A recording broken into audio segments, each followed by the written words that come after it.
We're in Mesa, Arizona, diving for sunken treasure. Actually, it's mainly cell phones and vape pens. This is a highly detailed map of the Salt River. A great place for tubers, paddleboarders, and the occasional rock tosser. This chilly stream runs a solid 200 miles through the state of Arizona, making it the largest tributary of the Gila River, not to be confused with the Gila Monster. And beneath these waters lie lost treasure, probably from inebriated tubers. But since Julie and I can't grid search all 200 miles, we made our way to a little area called Goldfield to bring in the help of a true river treasure scuba diver extraordinaire, Connie, aka the Salty Scuba Chick, along with a ragtag group of river rats deemed the Salty Scuba Squad. Her and her crew have been scouring the river finding countless lost items for local and non-local river floaters alike. It turns out losing your precious belongings while tubing under the influence is pretty common. Anyway, Connie and Joe gave us a lowdown on the best dive spots in the river where sunken treasures often accumulate. Julie and I did our best to look like we were absorbing all the important information, while Rocky did his own thing. And with that, we were ready to head to our drop-in. I still have no idea how strong the water is, and I'm partially afraid that I'm going to drown because everyone seems to know what they're doing and I have no idea. Now, in order for a successful treasure hunt, we each needed to be equipped with 4 major items. 1, a wetsuit, which we acquired at a local scuba shop, C2C, who gave us a 15% discount, so check them out if you're ever in the area. 2, snorkel gear, which we bought from the wall fart as cheap as we could, because let's face it, we're a bit broke. 3, a dry bag and carabiners to keep all of our camera gear dry and secure. 4, paddleboards, which were provided to us for the day by Riverbound Sports. Thanks, guys. With all of our gear in place, it was time to hit the river. Are you ready for this? Our crew consisted of 13 individuals. Cheers! 6 of them were scuba divers, 5 of them were land crew. You know, the folks who stay above water to carry found treasure and tow boards. And then 2 snorkelers. I guess 3 since Derek was both land crew and snorkeling. Oh, and our 2 salty dogs. Rocky really didn't want anything to do with this photo. One of them will be good. Lay on your chest and let some in your suit. I thought these keep you warm. All those tacos from the other night, that's what's keeping you warm right now. Our float from water users to Goldfield was around 6 river miles. But before we jumped into the water, we needed to get our sea legs with the paddleboards. Rocky's killing it. Since 3 out of the 4 of us had never done it before, Relly was a bit nervous. So he decided to hitch a ride with Rocky and I to feel a little more comfortable. After a few minutes, we hit some small rapids and it was officially time to take a dump. That's a good one. It'd be better if you weren't in it. How do you know the most important rule of scuba diving, right? What's that? Always look good. Please don't put that to the Well, it's on. I'm an instructor. There is no off the record here. Alright, so this is my first time going in, and I feel somewhat confident and not great. Get it! So it turns out, Julie and I really aren't naturally gifted snorkelers. I got water in it already. I guess you could say there were some struggles. Trying to sink me. So far, I haven't even touched the bottom. It is much harder than I was expecting, but I'm warming up. I'm warming up.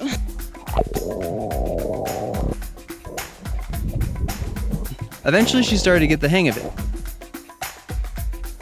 Good job. While I captained the dog ship. You guys are very cute. We're not here to be cute, we're here to find buried treasure.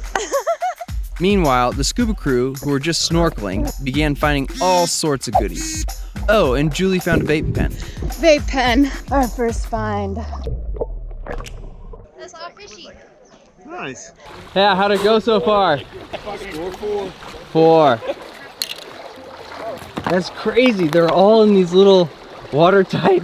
They need to make those, what, floatable? Sinkable's better because then we can find them. If they float, they just go all the way to the dam. Let me see if I can assess which ones are going to turn on. This one's going to be That's got easy. an ID in it.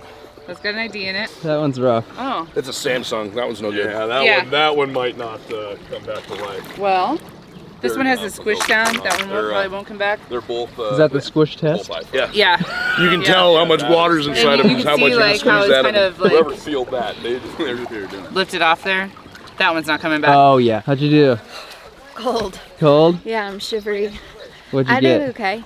I got a vape pen. Awesome. And it's those disposable ones. They're like, it's disposable. Yeah. That's not how this works.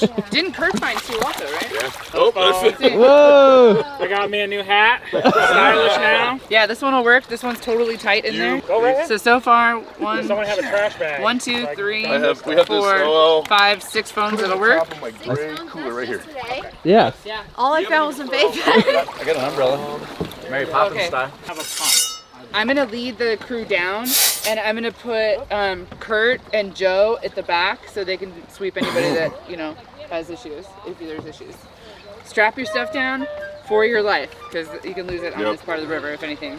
Now the Salt River has one notorious rapid nicknamed Pinball. I was a bit nervous having 2 dogs and all my camera gear on board, and I nearly put the name to the test. But with some serious saves and decent balance, we managed to make it through unscathed. Did good. Lucked out, yeah. He almost went down. Pinball now? Yeah. We eventually made our way to Pebble Beach, which was our first official dive site. Okay, so they scubaed up and they're gonna go dive in a deep pocket that's about 25 feet right over there. So we're on shore, we're holding down the fort and they're about to go down. You can see them, they're out there. Fun fact, if you're ever floating the Salt River and you notice a large amount of bubbles rising right next to you, you might be floating right over a scuba diver. So after a brief search in the murky water, our divers emerged under the Bush Highway Bridge rendezvous point with several goodies, including a freshly lost GoPro Hero 10. After a brief intermission, the divers were back at it in an area nicknamed Sheep's Crossing. Now, I know I was well above water for all of this, but based on the footage, there was no shortage of fish, trash, and treasures. This one kind of confused me though. Did someone purposely place a bunch of rocks in a Ziploc bag in order to sink it? Why? Anyway, the crew found all sorts of stuff. Loads of sunglasses, vapes, a phone or two, a fishing pole, and even a boombox. Oh, and I finally got to get wet for the first time. Of all the beer to find underwater, I found an El Segundo Brewing Company. Steve Austin's Broken Skull. Let's see how it tastes after being underwater there. Woo! That's not bad. And after sifting through our finds, we were back to the water. You're going the wrong way. The river became a bit shallow, so we just floated our way to the next location, which is known as the Preboxtail Whirlpool. Now this spot had a few shallower areas, around 8 feet, so Julie decided to jump back in, hoping to find some treasure. Sadly, she forgot to turn the camera down. Turns out it's pretty difficult to film while snorkeling, but she managed to find an old shoe. Nice. An old shoe. Also, I found a beef stick, but I didn't want to pick it up. Shortly after we made our way to the actual Foxtail dive site, which reaches depths of around 20 feet, I was able to slap a GoPro on Kurt. Silence on the set. I learned that he uses the rock crawl method. Yeah, I know I'm making that up. But eventually he met up with Eddie, who found himself a fish hooked to a line stuck underwater. Thankfully, Eddie had a little knife on him and managed to set him free, even though we didn't quite catch the release on camera. Oh, and he found a speaker. Saved a fish's life, dude. Good job. Found the coolest thing, a live animal. It was in need.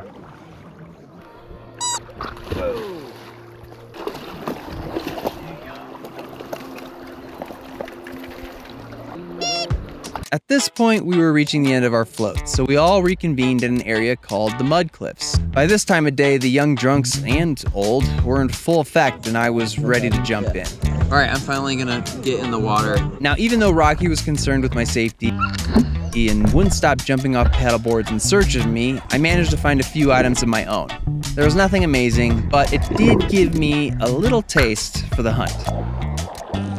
Voila. Look at our collection of what we found. 8 phones. There's actually 9 because 9. there are 2 in this. Okay. 2 phones. 9 pairs of sunnies and 1 prescription. 3 vapes, 1 Apple Watch, car keys, 1 of these handy dandy Grabbers. grabbers, 4 JBL speakers, water bottle for the Arizona Science and Engineering Fair, half a shoe, goggles and a snorkel, disposable camera. I will mention we found a bunch of trash that we already disposed of. So today we're at Lake Pleasant and we're learning how to freedive. Derek, who we met yesterday, offered to take us out for free because he teaches this. He's an instructor. Julie and I really did struggle with holding our breaths, and if we want to go again, it might be nice to have a few tips and tricks when going and staying underwater. So we'll see how today goes. Maybe we'll learn how to hold our breath longer than 2 minutes or something. We're going to go out here today.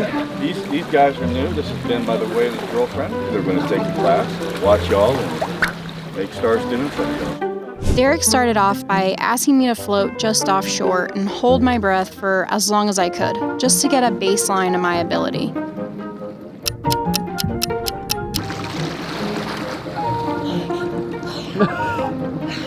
Is it there? I'm going to tell you what it was. You don't get to know. You're not gonna tell me. Yeah. Next, he taught us diaphragmatic breathing, which increases the efficiency of your lungs, reduces anxiety, and increases focus, which all contribute to a longer breath hold and ultimately a better dive. Release the tension in your thighs. You're going to come up in 10 seconds. Come on up. 155. That was so peaceful. Julie's headed out there to the white buoy. So with my skills sharpened, we headed out to open water and deeper depths. Derek uses a weight tethered to a white buoy, which he sinks down to whatever depth he feels like. We started at about 15 feet. He explained to me how to equalize, which is how divers stabilize the pressure that builds up in your middle ear as you dive down deeper, a lot like when you pop your ears in an airplane. Without equalizing, a diver can get barotrauma or even rupture their eardrums.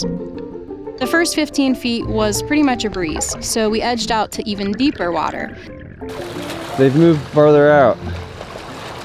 He told us we were at about 34 feet, which seemed like a big leap to me. It also didn't help that the other divers disappeared as they descended, with no view of the bottom. But my competitiveness, which some of you don't know this about me, and my breathing helped keep me focused. Reaching the bottom on that dive was super motivating for me, and Derek even taught us how to save a diver who loses consciousness in the water. There, blow across their eyes. And that's how it's done. Not many people can say they saved a 300-pound man from drowning. Look who's back. I'm back and I did it. I actually did really good, which was surprising to me. Is it more relaxing than you thought? Yeah. Not as crazy. And I'm super competitive and there's 2 other people out there. Yeah. And I just want to kick everyone's ass. And I did it twice and I feel good. The only thing is I'm starting to get cold, and he said when you get cold you start to lose your breath hold. Yeah. So I figured I'll come back, warm up, and you go hit it. All right, I'm gonna head out and try to do this. As it turns out, I may have made equalizing look easier than it actually is, because Ben struggled to equalize deeper than about 10 feet and came back to shore after almost no time.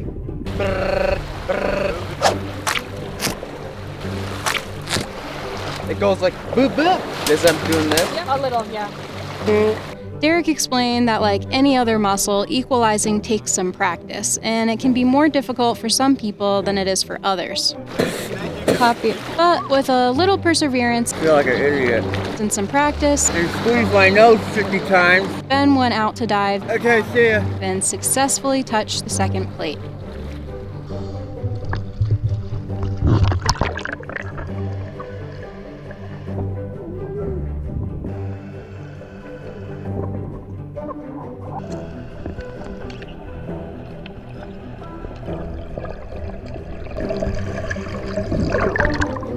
Nicely done, sir. Thanks. Got one. How deep was it really? Because we were told it was 34, but how deep was it? 40. 44. Yeah. So we I just dove. definitely didn't do it in a relaxed state. I just went down as fast as I could, hit it. but Julie was more relaxed, which makes sense. She's more of a relaxed person. She drifts off to sleep within 10 seconds, but I think with practice, get better at that equalizing thing, then I bet we could do it deeper. Yeah. But for searching for treasure, I think we're good. I need to work on my breathing. Pretty awesome, huh? Pretty It is awesome. cool. Yeah, I'm pretty good at going up stuff, but yeah, down, that was different. So today we're gonna hit the Salt River for the second time, unsupervised this time. We're gonna see if on a Monday after Sunday, which is one of the most busy days for tubers, we can find anything. More specifically, we want our own cell phone. Oh, and one other thing, I'm not taking this camera this time. It's only gonna be GoPro. So this is gonna be it for this camera. Now, since I really didn't get a lot of time in the water our first day on the river, I was up to bat. And I started finding things in this short little section here. I managed to snag a few beverages, Mardi Gras beads, vapes, and a fireball shot. Fireball. But it wasn't until this little curve that I found something really cool. There's a deep pocket, and using my newly acquired equalizing skills, I dove down and found a Bluetooth speaker. Then it was onto this second section, where it got a bit deeper, and after a few minutes of floating around, I found it. My very first phone! And then another, and another, and another. Within 30 minutes, I had gathered around 5 phones, a set of keys, and a bunch of other random stuff the river had taken from people. Eventually, the water became shallow, and instead of going left toward Pinball like we did the first day, Julie decided to hang a right. So I hitched a ride. Now, even though I wasn't recording, I did manage to find a phone here, and then it was Julie's turn. Yeah, you're recording now. Well, then I wasn't recording. So far, Julie has gotten 0 footage.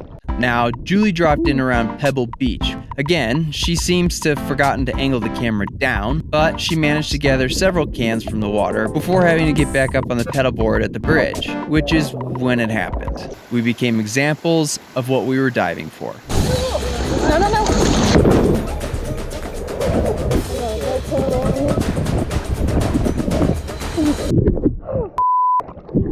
I'm scared of the water. Yesterday I read a bunch of articles about free divers dying, drowning themselves basically, and now every time I can't see the bottom of the river, I panic. So I think I'm gonna go back in even though I'm ice cold. From there on out, it was just me and the water. Between Sheep's Crossing and Foxtail, I found loads of cans. Gatorade, a credit cards, clothes, and a few more phones.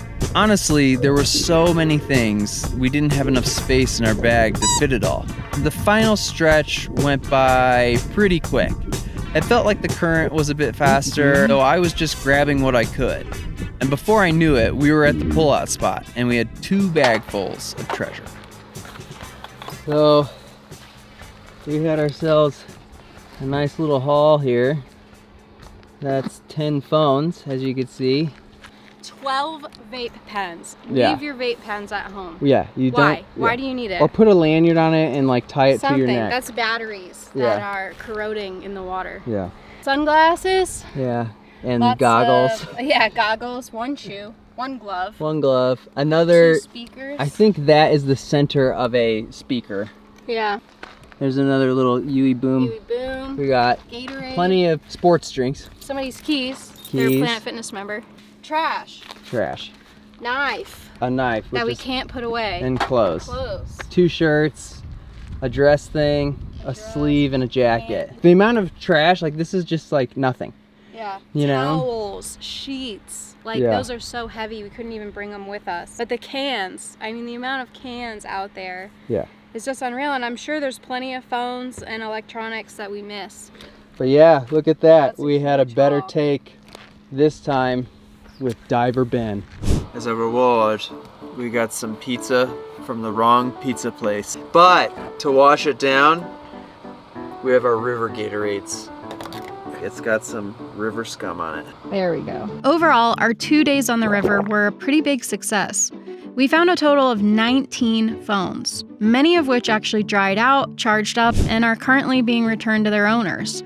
We also collected and removed a large amount of trash from the river, most of which was aluminum and glass that we were able to send off for recycling. Headlamp? So if you're a local or you just happen to be in Phoenix in June, you can join Connie and the Salty Scuba Squad on a river adventure of your own. On June 3rd, we are going to be hosting a cleanup with Natural Restorations and Riverbound Sports, the paddle company. Us is the page, the Salty Scuba Chick, and the Salty Scuba Squad. We're going to be doing a cleanup. All of our waterways are recycled into like drinking water or water that we're going to be using. Overall, it's a horrible thing to have things that don't belong in the water. This is a byproduct, picking up some treasure, but definitely getting the trash out is number one priority in this mission. And with school letting out and the summer heating up, we know everybody's going to be flocking to bodies of water. So remember to tether your personal items to your flotation device and keep your eye out for trash, because it might just end up being a little treasure or actual trash, in which case you should just pick it up and throw it away.